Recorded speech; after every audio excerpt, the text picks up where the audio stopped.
Clause 2 Phobia, the son of Clause 2, will be defending his dad's title here today, ladies and gentlemen. Thank you, thank you. If you are ready, ladies and gentlemen, 1, 2, 3, and they're off the finals in the second annual. Wolfgang Amadeus Crab off to an early lead, followed by Zaner and Ken Wilson. Zaner, WFBR, closing up fast. We have a winner on the other side. WCAO, it looks like. WCAO disqualified. We still need a third. Keep racing, gentlemen and ladies. He's putting the whip on him. He's putting the whip on him. And there it is, ladies and gentlemen. Third is from WFBR, Bill Zaner. Winner and still champion 2 years in a row from Channel 2, WMAR TV, and Coach Tony Pagnotti.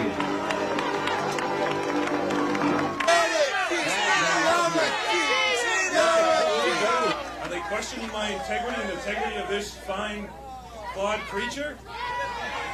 But ladies and gentlemen, as I said, Claustrophobia glad to defend his dad's title once again this year and walking away with all the crab meat.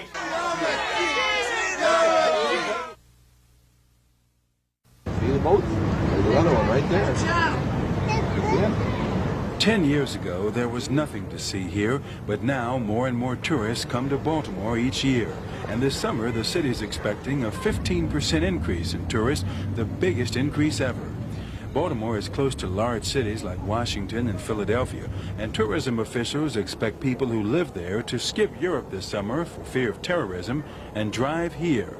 Tourists are also expected to come to see 2 special events in Baltimore. One is the return of the tall ships. The tall ships were last here in 1976.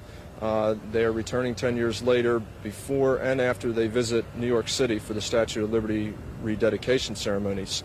And Burkhardt also says Baltimore will host an international theater festival this summer. There will be international theater companies coming from all over the world presenting performances in Baltimore's theaters throughout the city.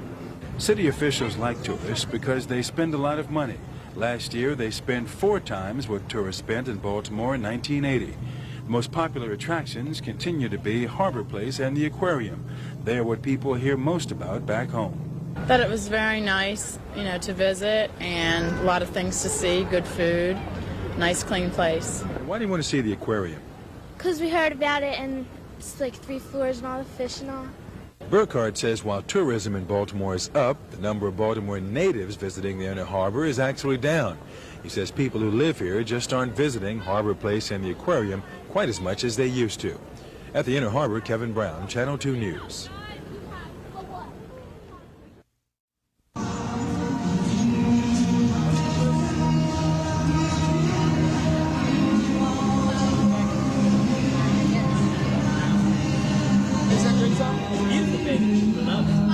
You did that. This guy right here. Yes, very good. Pretty good.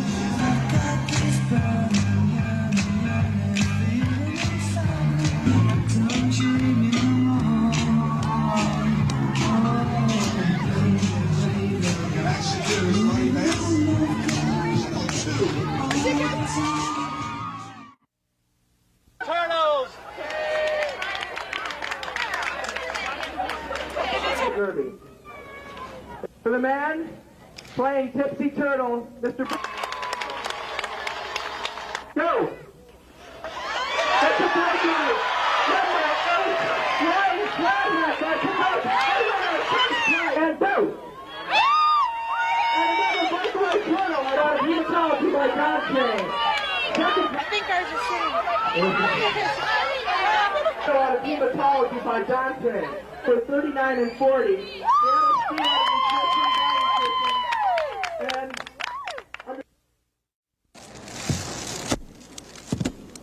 It really keeps us busy day and night, you know, to get these things ready.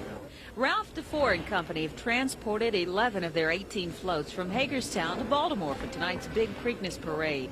Each float costs $30,000 to build and about $2,000 to $6,000 to rent for an evening. Many of the floats also need their parts snapped into place before stepping off. Captain Hook, when he's riding on the highway, has to have his head in his lap because, you know, he's 14 foot high when his head goes up, and he's done out of paper mache and cardboard, chicken wire. And all of our floats are covered in floral sheeting, which is made out of vinyl, so that if we do have bad weather, you know, that you still look good and still able to parade. Many of the floats you'll see tonight are powered with their own electric generators on board, including the Cinderella coach. And 3 of the other floats use power for waterfalls. Like the rainbow we're standing in front of has a 70-gallon pool of water, and it actually rains from underneath the rainbow down into the pool of water. The lights are in place, the water fountains are ready to rain, and as long as the weather cooperates, the DeFore brothers hope to complete another successful Preakness parade. The first float leads the parade east on Chase Street, south on Charles, west on Pratt, and ends up at Marketplace. I'm Brenda Carl, Channel 2 News.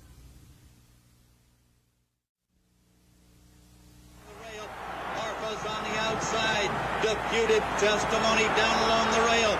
Desert Wine on the outside.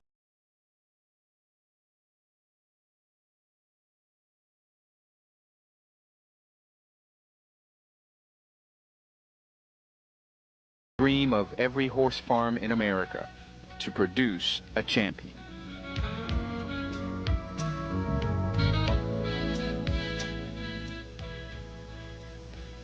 After deputed testimony, 1 in 83, we needed to expand, so we went into our pockets and bought this place, and we sold that place, and so we're in partners on this, the kids, the 5 kids, and our mother and father. The Bonifaces owned Bonita Farms. The Bonifaces worked hard and produced a champion. Deputed testimony was conceived, birthed, raised, and trained at Bonita. Now his racing career is over. He's here to stud. Early this spring morning, hopes are high another champion will be conceived. It's breeding season, and now 2 fine lines of thoroughbreds unite. All right. Okay, thank you. And just tell them we got a good cover on it. Okay, fine. Everything went shot. Fine. Take care. Right. The horse breeding business is not just something done through luck, letting nature take its course and whatever will be will be. This is big business, and the mating and pregnancies are handled very scientifically and watched very carefully. You see this object here, this is a pregnancy.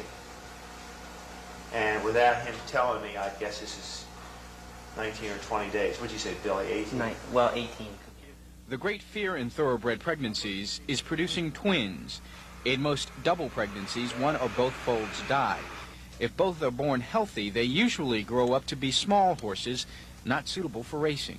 This one has gone on, unbeknownst to anybody. The mare has ovulated a second time after she went out of heat, 4 or 5 days after she was bred. This mare is carrying twins, so the vet now will either abort one fetus or wait to see if it will abort itself. The risk is too high, the potential loss of money too great in the breeding business if a healthy foal isn't produced in January. This field's for all the mares and foal. Over there we have all the mares that aren't in foal yet. Can you look out there on the field and tell if there are going to be some future champions out there? Well, just by looking at them? Just by their spirit? Or? Well, you can tell by their conformation and the way they act in the field. But, you know, it's really what the stallion's going to breed into the mare and what the mare's going to throw. You know, you hope for a winner, and it's really you're riding on luck. Not only luck, also a lot of pampering and hard work. We bring in the 2-year-olds from my brother on January 1st, and we start breaking them here, and we try to make them into racehorses here.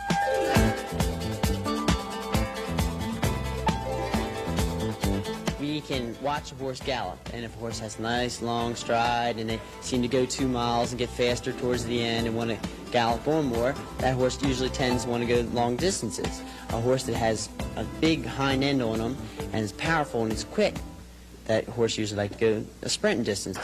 Out of this class of 2-year-olds, the one the Bonifaces are excited about is Timelessly. She ran today in the Black-Eyed Susan, the race for fillies before the Preakness. Timelessly was bred here on the farm, and she was foaled on the farm. She was raised here, and we broke her here, and we brought her in here. And this way we could train the filly ourselves to make her a nice filly. But no matter how high your hopes as a breeder and trainer, No matter how much training you've put in, you never know what a horse can do until it gets to the track. Time is 4 minutes. King Leatherberry is one of the top trainers in Maryland and an excellent judge of horses. You're always predicting, but you don't know for sure until a horse actually runs a few times. I mean, some of these horses you think are really going to be nice horses, and then you get them to the races and run them 3 or 4 times, and they're nowhere near what you expected. The horses he is running in the 6th race at Pimlico on this day are what he expected. Hope Me Die and Gotcha are proven winners, but today they're up against a tough field. It's an old saying that horses come in all shapes and sizes, only some run faster than others. So that's the bottom line, is that how fast can they run. And they're off. Sport Jet on the outside. That's the real thrill in racing, is that, and the same as a $2 bettor gets, is when he actually purchases an interest in that horse. And that's what makes this game so thrilling, is that actually you have so much going for you. Not that you're out there competing, but something that represents you is out there competing. Takes Prospect on the outside. Takes Prospect on the outside. With the thoroughbreds at Pimlico, Horace Holmes, Channel 2 News.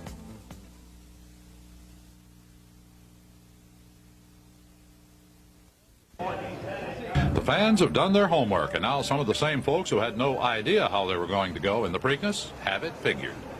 Snow Chief. Snow Chief's your horse? Why? I just think he didn't run his race in the Derby. I think it's an open race, and anybody can win. It's a tough one to pick, and it's the toughest one in recent years. I might put $2 on Groovy and hope he don't quit. I like Broad Brush. I think he'll be tough on his own territory. I'll still stick with Snow Chief.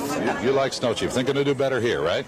Perhaps so. He's got a pretty good record as far as I'm concerned. Broad Brush. Broad Brush, yeah. Hometown favorite. And everybody likes the Maryland bred. Is this a tough race to pick? Not really. Well, not too many horses in a race. Shouldn't be any problem. Broad Brush. We got a lot of people who are hometowners here on Broad Brush, huh?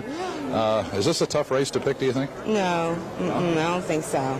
You know, you just gotta get lucky and just read up on it and just pick the one that you think is going to win.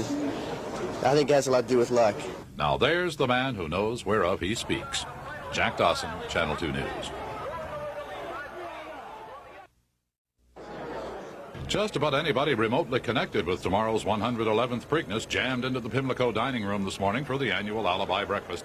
They give out some awards for racing coverage, and today there was a special moment when the name of George Velasquez was added to the Jockeys Hall of Fame. Because George is one of the good friend of mine. He is one of the greatest riders we have in this country today. Hall of Famers side by side this morning, and they could be the same way tomorrow afternoon. Shoemaker will be aboard Derby winner Ferdinand in the Preakness, and Velasquez will ride Badgerland. Ferdinand's trainer, Charlie Whittingham, says his colt is ready. Now we're in good shape, and I think this is going to be a very good race. In fact, I've got laryngitis. I've talked to so many reporters, but I can't. I think it's a hard race to try to pick the horse to beat. I do think that Wayne might be the horse to beat in the race because he has two. I've run two entering many races, and it always helps. If I had to pick the best line of the morning, I'd go for Wayne Lucas. Secondly, what you've done 2 weeks ago doesn't count tomorrow. And for the record, John, I'll invest my nickel on Badgerland. Jack Dawson, Channel 2 News.